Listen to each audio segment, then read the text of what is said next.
Viewers welcome to my channel math lab. Ashis Pal. তো আমরা দশম শ্রেণীর ত্রিকোণমিতি সিরিজ ভিডিও শুরু করেছিলাম। পার্ট 1 পার্ট 2 পার্ট 3 ভিডিও আমরা দিয়েছিলাম, এটা পার্ট 4 ভিডিও, তাই তো ত্রিকোণমিতির। তো আমরা আগের দিন sign theta cos theta tan theta এগুলো ইন্ট্রোডিউস করেছিলাম, সেটা কি সেগুলো সম্বন্ধে আমরা জেনেছিলাম, ঠিক আছে। তো আমরা আজকেই তাদেরই sine theta cos theta tan theta এদেরই বিশেষ বিশেষ কিছু মান সম্পর্কে জানবো। যেমন ধরো এখানে আমি একটা ছক করে রেখেছি যে থিটার ভ্যালুটা যদি 0 হয়, দ্যাট ইজ সাইন 0, তার ভ্যালুটা হবে কত? 0।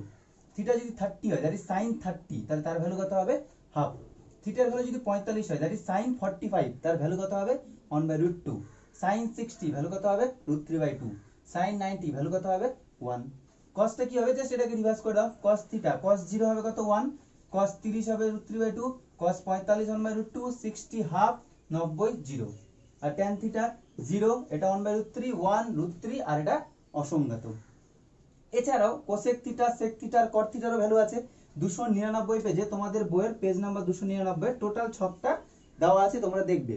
আমি বলি যে এই তিনটা মনে রাখলে ওই তিনটার মুখস্থ করার দরকার নেই, কেন আমরা জানি যে সাইন থিটা ঠিক উল্টোটা হচ্ছে কি? Cosec theta. তাহলে এই ভ্যালুগুলোকে জাস্ট উল্টে উল্টে দিলেই হয়। যেমন ধরো তোমাকে যদি বলে যে কোসেক 30 এর মান কত, কোসেক 30, তোমার মুখস্থ করার কোনো দরকার নেই, তুমি সাইন থিটাটা মনে রাখবা। সাইন 30 কত? হাফ। কোসেকটা হবে তার উল্টাটা, দ্যাট ইজ 2/1, মানে কত? 2। যদি তোমাকে বললো ধরো sec 45 কত? sec 45, তোমার sec 45 মুখস্থ করার কোনো দরকারই নেই, তুমি cos 45 মুখস্থ করে রাখবে। cos 45 কত? 1/√2, এটা ঠিক তার উল্টাটা, √2। এগুলো আমি আগের দিন বুঝিয়ে দিয়েছিলাম কে কার উল্টা। তারপরে cot থিটা, ধরো তোমাকে বললো যে cot 30 এর ভ্যালু কত, তুমি cot 30 মুখস্থ করার দরকার নেই, tan 30 মুখস্থ রাখো। tan 30 কত? 1/√3, তাহলে cot 30 হবে √3। তাহলে এই তিনটার ভ্যালু তোমাদের মুখস্থ করতে হবে ভালো মতন। 0 তে কার কত ভ্যালু, 30 এ কার কত ভ্যালু, 45 এ কার কত ভ্যালু, এটা মুখস্থ করতে হবে। বাকি যে ট্যান কোসেক সেক এই সবটা মুখস্থ করার দরকার নেই, তোমরা বুদ্ধি করে করে নিতে পারবে। তোমাদের 299 পেজে টোটাল ছকটা দেওয়া আছে, তোমরা ওখান থেকে মানগুলো মুখস্থ করবে, তারপর অঙ্কগুলো আমাদের করতে হবে, ঠিক আছে। তো চলো আমরা কোষে থেকে 23.2 শুরু করছি। তো যারা আমার এই ভিডিওটা প্রথম দেখছো, তোমাদেরকে বলবো তোমরা ত্রিকোণমিতির আমার আগের ভিডিওগুলো দেখো, তাহলে এই অঙ্কগুলো বুঝতে তোমাদের অনেক সুবিধা হবে। তো চলো আজকের ভিডিওটা শুরু করা যাক। কোষে দেখি 23.2। ফার্স্টে চলে আসছে আমি 5 এর 1 নম্বর অঙ্কটাতে। 5 এর 1 কি আছে? sin square 45, sin square 45 minus cosec square 60, cosec square 60 plus sec square 30। Simple, এগুলোর খালি মান বসিয়ে ক্যালকুলেশন, আর কিছু না। তাহলে এখানে আছে sin স্কয়ার 45 আছে, সরি sin 45 ভ্যালু কত? 1/√2, ছক থেকে মুখস্থ করবে। তাহলে এটা 1/√2 তার whole square minus cosec 30 60, cosec 60 আমি জানি না, আমি sin 60 জানি। sin 60 হচ্ছে √3/2, তাহলে কোসেক কি হবে? ঠিক এর উল্টাটা, 2/√3 তার হোল স্কয়ার। ঠিক আছে, বলে দিয়েছিলাম কে কার উল্টা। একই রকম sec 30 আমি জানি না, আমি cos 30 জানি, cos 30 মুখস্থ রেখেছি। cos 30 এর ভ্যালু হচ্ছে √3/2, তাহলে sec 30 কত হবে? 2/√3, জাস্ট উল্টে যাবে, 2/√3 তার হোল স্কয়ার। বা ছক থেকে মানগুলো মুখস্থ করতে হবে, এর মান কত এর মান কত, ছক থেকে মুখস্থ করে ফেলতে হবে। জাস্ট এবার এটা ক্যালকুলেশন করো।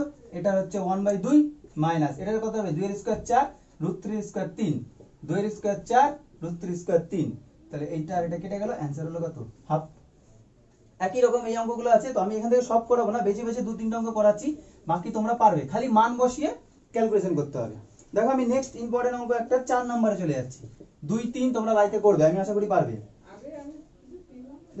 4/3 cot square 30, cot square 30 plus 3 sin square 60, 3 sin square 60, তারপরে minus 2 cosec square 60, cosec square 60 minus, তারপরে মাইনাস 3/4 tan স্কয়ার 30, 3/4 আর tan স্কয়ার 30, tan স্কয়ার 30। এই তাহলে দেখো 4/3 cot স্কয়ার 30 এর ভ্যালু ভেবে দেখো, cot স্কয়ার 30 কত হবে? cot স্কয়ার 30 হবে তোমার √3 তার square plus 3 sin square 60, sin square 60 হচ্ছে √3/2 তার হোল স্কয়ার, ছকের সব ভ্যালু দেওয়া আছে। মাইনাস 2 cosec 60 কত হবে? cosec 60 হচ্ছে 2/√3 তার whole square minus 3/4 tan 30, tan 30 কত হবে? 1/√3 তার হোল স্কয়ার। ঠিক আছে, এগুলো ছক থেকে মানগুলো জানতে হবে, কিন্তু মুখস্থ করতে হবে। এবার জাস্ট ক্যালকুলেশন, 4/3 ইনটু 3, 3 এর √3 স্কয়ার 3, আর এটা 3, আর এটা হচ্ছে 3/4 মাইনাস 2, এটা হচ্ছে 4/3 তারপরে মাইনাস 3/4 ইন্টু এটা 1/3 হলো। এখানে 3 3 কেটে গেল, থাকলো 4।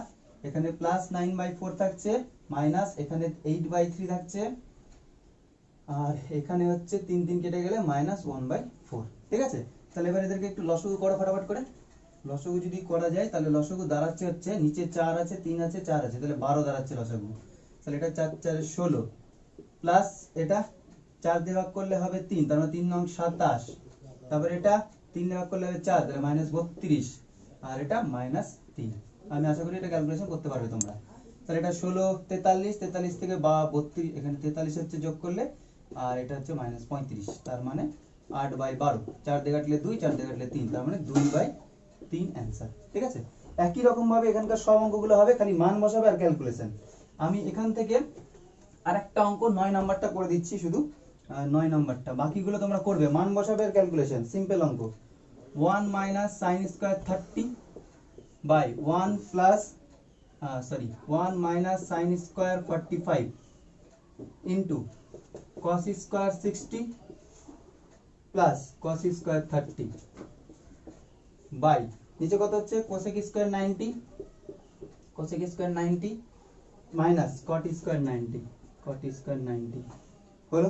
তারপরে ভাগ sin 60 আর tan 30, tan 30। ঠিক আছে, জাস্ট মান বসাও ক্যালকুলেশন। 1 মাইনাস tan 30 হচ্ছে হাফ তার স্কয়ার, 1 মাইনাস এটা 1/√2 তার স্কয়ার ইনটু cos স্কয়ার 60 হচ্ছে হাফ তার স্কয়ার, cos স্কয়ার 30 হচ্ছে √3/2 তার স্কয়ার। মানগুলো মুখস্থ করতে হবে। cosec স্কয়ার 90, cosec স্কয়ার 90 হবে তোমার 1 তার স্কয়ার, cot স্কয়ার 90, cot 90 হবে tan 90 এর উল্টা, দ্যাট ইজ 0। ঠিক আছে, আর মাইনাস sin 60 হচ্ছে √3/2, আর এটা 1/√3। জাস্ট এটা ক্যালকুলেশন করো। তাহলে এটা 1 মাইনাস 1/4, এটা 1 মাইনাস হাফ ইনটু ওটা 1/4 প্লাস 3/4, নিচে হচ্ছে 1 থেকে 0 বাদ দিলে এটাই থাকবে, ভাগ এখানে √3 কেটে গেলে হাফ, তাই তো। তাহলে এখানে সিম্পল ক্যালকুলেশন করো, 4 লসাগু 4 মাইনাস 1, নিচে 2 মাইনাস 1/2 ইনটু, এটা একটু ব্র্যাকেটে রাখি, 4 লসাগু 1 প্লাস 3 ভাগ আছে, এটাকে গুণ করে দিলে 2/1 হয়ে যাবে, তাই তো। তাহলে উপরে 3/4, নিচে 1/2 ইনটু 4/4 ইনটু 2/1, তাই তো। 4 4 কেটে গেল, এখানে এটা কাটলে 2, তাহলে 3/2 ইনটু 2 কেটে গেলে 3। একই রকম করে সবগুলো মান বসাবে আর অঙ্কগুলো করতে হবে। ঠিক আছে, আচ্ছা এবারে 6 অঙ্ক যেগুলো আছে সেম অঙ্ক, একদম খালি মান বসিয়ে ক্যালকুলেশন করতে হবে। এখান থেকে আমি দুটো অঙ্ক শুধু দেখিয়ে দেবো। 6 1 নম্বর অঙ্কটা LHS sin square 45 plus cos square 45 1/√2 তার স্কয়ার। মান বসাও খালি, sin 45 মান 1/√2, cos 45 1/√2 তার স্কয়ার, তাহলে এটা হাফ প্লাস হাফ, তার মানে এটা 2 লসাগু 1 প্লাস 1, 2/2 কেটে গেলে 1। একই রকম ভাবে সবগুলো মান বসাতে হবে আর ক্যালকুলেশন করতে হবে। ঠিক আছে, এখান থেকে 4 নম্বর অঙ্কটা আমি বলে দিচ্ছি একটু। 1 plus LHS 1 plus cos 30 by 1 minus cos 30, খালি মান বসাও। রুট আবার 1 প্লাস cos 30 হচ্ছে √3/2, আর এটা হচ্ছে √3/2, তাই তো। তাহলে এটা যদি ক্যালকুলেশন করো, তাহলে উপরে হচ্ছে 2 প্লাস √3/2, নিচে হচ্ছে 2 মাইনাস √3/2, 2 2 কেটে গেল, তাহলে থাকছে হচ্ছে কি রুট আবার 2 প্লাস √3, নিচেও 2 মাইনাস √3, উপর নিচে কোঅর্ডিনেশন করো, 2 প্লাস √3 দিয়ে গুণ করো উপর নিচে, 2 প্লাস √3, তাহলে কি দাঁড়াবে দেখো, দাঁড়াবে হচ্ছে এই 2 প্লাস √3 এর জন্য উপরে একটা 2 প্লাস √3 আসবে, আর নিচে হচ্ছে 4 মাইনাস 1, অ্যাকচুয়ালি এটা হোল স্কয়ার, এটা রুট আছে, আর এটা হচ্ছে কি 4 মাইনাস 3, তার মানে উপরে 2 প্লাস √3 আসছে আর নিচে 1 হলো। এবার এই 2 মানে দেখো এটা হচ্ছে LHS হলো RHS কি দেওয়া আছে দেখো, sec 60 প্লাস tan 60, sec 60 কত হবে, sec 60 হবে 2, আর tan 60 এর মান √3, দেখবা দেওয়া আছে সব। তাহলে LHS RHS প্রুভড, আশা করি করতে পারবে। আর আরেকটা আমরা করব আজকে 7 এর 1 নম্বর অঙ্কটা, বাকিগুলো করবে 6 এর, আমি আশা করছি পারবে। x sin 45 cos 45 tan 60 equal to tan square 45 minus cos 60, ঠিক আছে। খালি মান বসাও, x sin 45 মানে হচ্ছে 1/√2, cos 45 মানে হচ্ছে 1/√2, মান মুখস্থ করতে হবে লিস্ট থেকে, tan 60 √3, এটা 1 তার স্কয়ার আর cos 60 হচ্ছে হাফ। তাহলে এখানে x ইনটু 1/√2, 1/√2 মানে হয়ে যাবে 2 ইনটু √3, আর এটা 1 থেকে হাফ বাদ, তার মানে আসবে কত, হাফ। তাহলে হাফ হাফ কেটে গেল, x দাঁড়াবে 1/√3।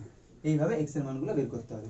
তো খুব ইজি ইজি অঙ্ক আছে, 7 অবধি আমরা আজকে করলাম। তো এগুলো জাস্ট সিম্পলি মান তোমাদের মুখস্থ করতে হবে আর এগুলো করতে হবে।